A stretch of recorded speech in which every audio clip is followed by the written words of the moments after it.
Kalau kita bertanya who rule the world atau siapa yang mengendalikan dunia saat ini, maka sebagai pengatur dunia, semua orang pasti akan menunjuk ke Amerika. Lalu dalam 10 tahun terakhir Amerika mendapat tantangan baru, yaitu Tiongkok. Di posisi ekonomi nomor 2 dunia negaranya, Tiongkok tidak bisa dikendalikan Amerika secara penuh, termasuk dolar Amerika tidak terlalu mempan dengan Tiongkok. Kita intermezzo sebentar. Bayangkan, 40 tahun yang lalu, Tiongkok negara komunis kental dengan pengaruh Deng Xiaoping yang sangat komunis. Lalu ada pertanyaan, bagaimana Tiongkok membangun jaringan kereta api? Bagaimana Tiongkok membangun infrastruktur jalanan? Bagaimana Tiongkok membangun pelabuhan dan industri dengan masif? Adakah yang meminjamkan dolar ke Tiongkok 40 tahun yang lalu?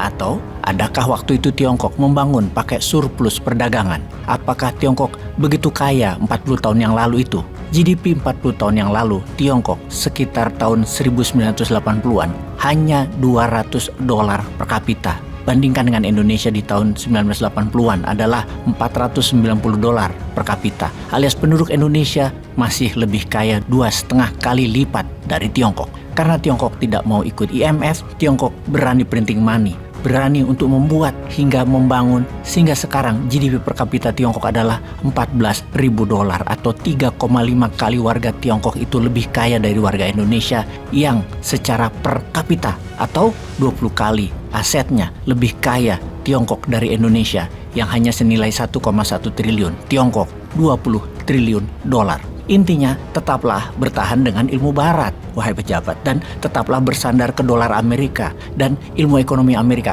Pakai aja terus, garansi sampai mampus Indonesia terus berhutang. Kok nggak nyadar-nyadar juga ya? Itu IKN, bangun aja pakai printing money. Berani nggak? Kok ngutang berani, cetak uang berbasis proyek nggak berani? Kalau kita deket sama Tiongkok ya, jangan manut aja sama Tiongkok. Sekalian aja printing money kayak Tiongkok. Jangan aja dekat saja, tiru sekalian. Wah, ini ora. Kembali ke pengendali dunia. Kita petakan. Total GDP negara BRICS bersebelas adalah 31 triliun dolar. Total GDP negara Uni Eropa adalah 24 triliun dolar. Total GDP Amerika adalah 25 triliun dolar. Total GDP 11 negara ASEAN adalah 3,6 triliun dolar. Masih kalah sama India sendirian aja. Yaitu membandingkan 11 negara ASEAN tadi dengan GDP India. GDP India itu 3,8 triliun dolar.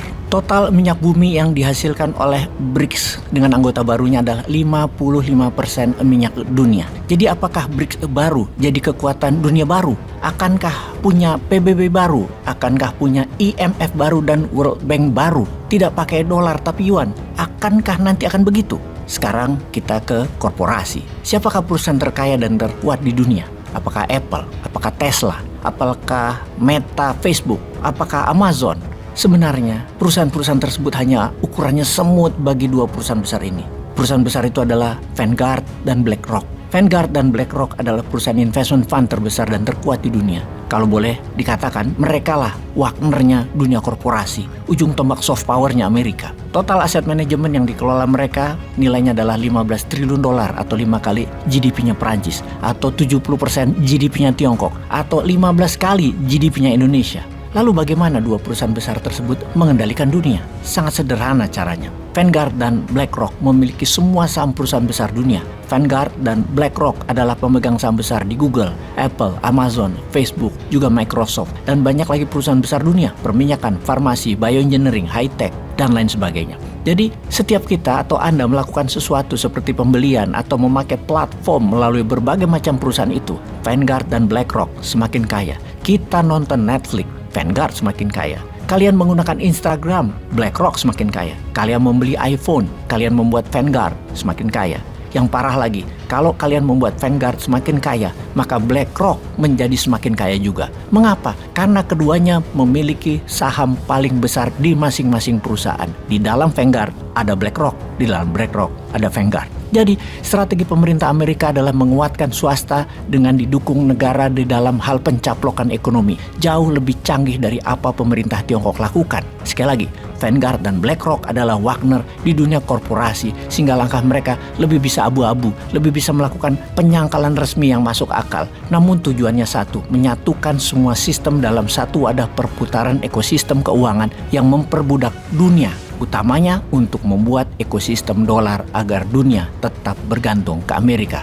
Itulah mengapa kita di dalam bernegara penting sekali memahami strategi perang negara lain, memahami nation interest negara lain, dan bagaimana mereka memainkan dengan cantik untuk menyedot kekayaan negara lain, memainkan pejabat negara lain tanpa semua sadar. Ya mbok ke depan Indonesia juga punya Wagner, punya Vanguard, punya BlackRock juga gitu loh. Tinggal print doang kok rupiahnya. Buat investment fund, terus beliin Indomie, BCA, Astra, Adaro, IKN, Rempang, gak usah ribut gitu loh. Atau ambil barang Tiongkok seperti Xiaomi, Oppo, Wuling, Wantal, apalah pokoknya ambil. Peace.